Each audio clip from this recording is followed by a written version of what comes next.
Exodus 19. In the 3rd month, when the children of Israel were gone forth out of the land of Egypt, the same day came they into the wilderness of Sinai. For they were departed from Rephidim, and were come to the desert of Sinai, and had pitched in the wilderness, and there Israel camped before the mount. And Moses went up unto God, and the Lord called unto him out of the mountain, saying, Thus shalt thou say to the house of Jacob, and tell the children of Israel, Ye have seen what I did unto the Egyptians, and how I bare you on eagle's wings, and brought you unto myself.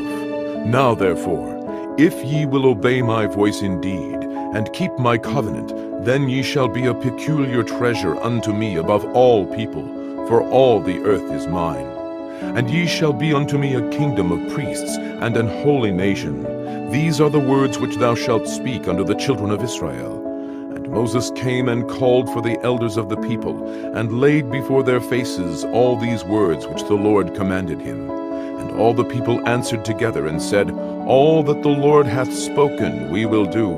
And Moses returned the words of the people unto the Lord. And the Lord said unto Moses, Lo, I come unto thee in a thick cloud, that the people may hear when I speak with thee, and believe thee forever. And Moses told the words of the people unto the Lord.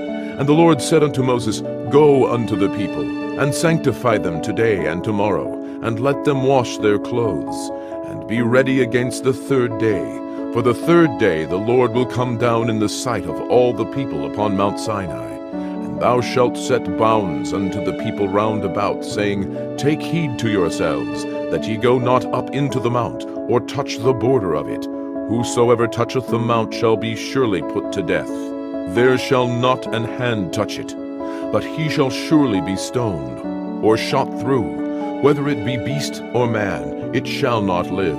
When the trumpet soundeth long, they shall come up to the mount. And Moses went down from the mount unto the people, and sanctified the people, and they washed their clothes. And he said unto the people, Be ready against the 3rd day, come not at your wives. And it came to pass on the 3rd day in the morning, that there were thunders and lightnings, and a thick cloud upon the mount, and the voice of the trumpet exceeding loud, so that all the people that was in the camp trembled. And Moses brought forth the people out of the camp to meet with God, and they stood at the nether part of the mount. And Mount Sinai was altogether on a smoke, because the Lord descended upon it in fire, and the smoke thereof ascended as the smoke of a furnace, and the whole mount quaked greatly. When the voice of the trumpet sounded long, and waxed louder and louder, Moses spake, and God answered him by a voice. And the Lord came down upon Mount Sinai, on the top of the mount. And the Lord called Moses up to the top of the mount, and Moses went up. And the Lord said unto Moses, Go down, charge the people, lest they break through unto the Lord to gaze, and many of them perish. And let the priests also, which come near to the Lord, sanctify themselves, lest the Lord break forth upon them. And Moses said unto the Lord, The people cannot come up to Mount Sinai, for thou chargest us, saying, Set bounds about the mount, and sanctify it. And the Lord said unto him, Away, get thee down, and thou shalt come up, thou and Aaron with thee. But let not the priests and the people break through to come up unto the Lord, lest he break forth upon them. So Moses went down unto the people, and spake unto them. Exodus 20. And God spake all these words, saying, I am the Lord thy God, which have brought thee out of the land of Egypt, out of the house of bondage. Thou shalt have no other gods before me. Thou shalt not make unto thee any graven image, or any likeness of anything that is in heaven above, or that is in the earth beneath, or that is in the water under the earth. Thou shalt not bow down thyself to them, nor serve them, for I the Lord thy God am a jealous God, visiting the iniquity of the fathers upon the children unto the 3rd and 4th generation of them that hate me, and showing mercy unto thousands of them that love me, and keep my commandments. Thou shalt not take the name of the Lord thy God in vain, for the Lord will not hold him guiltless that taketh his name in vain. Remember the Sabbath day, to keep it holy. 6 days shalt thou labor, and do all thy work. But the 7th day is the Sabbath of the Lord thy God. In it thou shalt not do any work, thou, nor thy son, nor thy daughter, thy manservant, nor thy maidservant, nor thy cattle, nor thy stranger that is within thy gates. For in 6 days the Lord made heaven and earth, the sea, and all that is in them, and rested the 7th day. Wherefore the Lord blessed the Sabbath day, and hallowed it. Honor thy father and thy mother, that thy days may be long upon the land which the Lord thy God giveth thee. Thou shalt not kill. Thou shalt not commit adultery. Thou shalt not steal. Thou shalt not bear false witness against thy neighbor. Thou shalt not covet thy neighbor's house. Thou shalt not covet thy neighbor's wife, nor his manservant, nor his maidservant, nor his ox, nor his ass, nor anything that is thy neighbor's. And all the people saw the thunderings, and the lightnings, and the noise of the trumpet, and the mountains smoking. And when the people saw it, they removed, and stood afar off. And they said unto Moses, Speak thou with us, and we will hear, but let not God speak with us, lest we die. And Moses said unto the people, Fear not, for God is come to prove you, and that his fear may be before your faces, that ye sin not. And the people stood afar off, and Moses drew near unto the thick darkness where God was. And the Lord said unto Moses, Thus thou shalt say unto the children of Israel, Ye have seen that I have talked with you from heaven. Ye shall not make with me gods of silver, neither shall ye make unto you gods of gold. An altar of earth thou shalt make unto me, and shalt sacrifice thereon thy burnt offerings, and thy peace offerings, thy sheep, and thine oxen. In all places where I record my name I will come unto thee, and I will bless thee.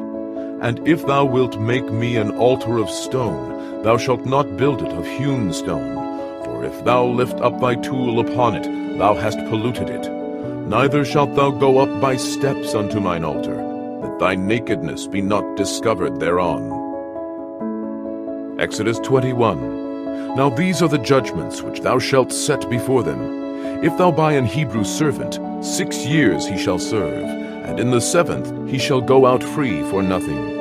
If he came in by himself, he shall go out by himself. If he were married, then his wife shall go out with him. If his master have given him a wife, and she have borne him sons or daughters, the wife and her children shall be her master's, and he shall go out by himself. And if the servant shall plainly say, I love my master, my wife, and my children, I will not go out free, then his master shall bring him unto the judges. He shall also bring him to the door, or unto the doorpost, and his master shall bore his ear through with an awl, and he shall serve him forever. And if a man sell his daughter to be a maidservant, she shall not go out as the menservants do. If she please not her master, who hath betrothed her to himself, then shall he let her be redeemed. To sell her unto a strange nation he shall have no power, seeing he hath dealt deceitfully with her. And if he hath betrothed her unto his son, he shall deal with her after the manner of daughters. If he take him another wife, her food, her raiment, and her duty of marriage shall he not diminish. And if he do not these 3 unto her, then shall she go out free without money. He that smiteth a man so that he die shall be surely put to death. And if a man lie not in wait, but God deliver him into his hand, then I will appoint thee a place whither he shall flee. But if a man come presumptuously upon his neighbor to slay him with guile, thou shalt take him from mine altar, that he may die. And he that smiteth his father or his mother shall be surely put to death. And he that stealeth a man and selleth him, or if he be found in his hand, he shall surely be put to death. And he that curseth his father or his mother shall surely be put to death. And if men strive together, and one smite another with a stone or with his fist, and he die not, but keepeth his bed, if he rise again and walk abroad upon his staff, then shall he that smote him be quit. Only he shall pay for the loss of his time, and shall cause him to be thoroughly healed. And if a man smite his servant or his maid with a rod, and he die under his hand, he shall be surely punished. Notwithstanding, if he continue a day or 2, he shall not be punished, for he is his money. If men strive and hurt a woman with child, so that her fruit depart from her, and yet no mischief follow, he shall be surely punished, according as the woman's husband will lay upon him, and he shall pay as the judges determine. And if any mischief follow, then thou shalt give life for life, eye for eye, tooth for tooth, hand for hand, foot for foot, burning for burning, wound for wound, stripe for stripe. And if a man smite the eye of his servant, or the eye of his maid, that it perish, he shall let him go free for his eye's sake. And if he smite out his manservant's tooth, or his maidservant's tooth, he shall let him go free for his tooth's sake. If an ox gore a man or a woman that they die, then the ox shall be surely stoned, and his flesh shall not be eaten, but the owner of the ox shall be quit. But if the ox were wont to push with his horn in time past, and it hath been testified to his owner, and he hath not kept him in, but that he hath killed a man or a woman, the ox shall be stoned, and his owner also shall be put to death. If there be laid on him a sum of money, then he shall give for the ransom of his life whatsoever is laid upon him. Whether he have gored a son, or have gored a daughter, according to this judgment shall it be done unto him. If the ox shall push a manservant or a maidservant, he shall give unto their master 30 shekels of silver, and the ox shall be stoned. And if a man shall open a pit, or if a man shall dig a pit, and not cover it, and an ox or an ass fall therein, the owner of the pit shall make it good, and give money unto the owner of them, and the dead beast shall be his. And if one man's ox hurt another's, that he die, then they shall sell the live ox, and divide the money of it, and the dead ox also they shall divide. Or if it be known that the ox hath used to push in time past, and his owner hath not kept him in, he shall surely pay ox for ox, and the dead shall be his own.